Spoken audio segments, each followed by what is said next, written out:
Selasa 1 Agustus 2023, Desa Sukadatang 1 menyalurkan bantuan berupa itik kepada seluruh masyarakat ber-KK mendapatkan 3 ekor itik. Bantuan ini merupakan bantuan yang disalurkan melalui dana desa.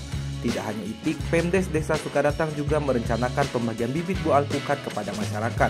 Dengan adanya bantuan ini, pemerintah Desa Sukadatang 1 mengharapkan bisa meningkatkan ketahanan pangan masyarakat di desa. Kedepan bisa menjual buah alpukat yang tumbuh dari bibit yang diberikan oleh pemerintah desa. Untuk hari ini memang kegiatan kita yaitu pembagian hewan unggas untuk 250 kakak yang masing-masing satu kakak 3 ekor. Jadi jumlah keseluruhannya 765 ekor.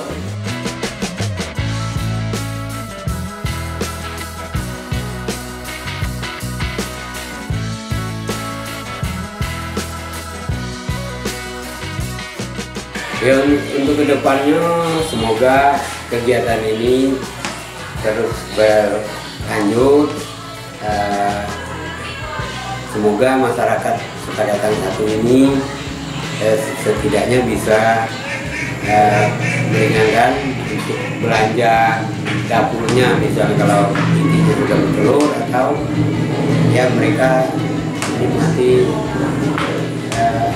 hasil dari ketahanan pangan ini.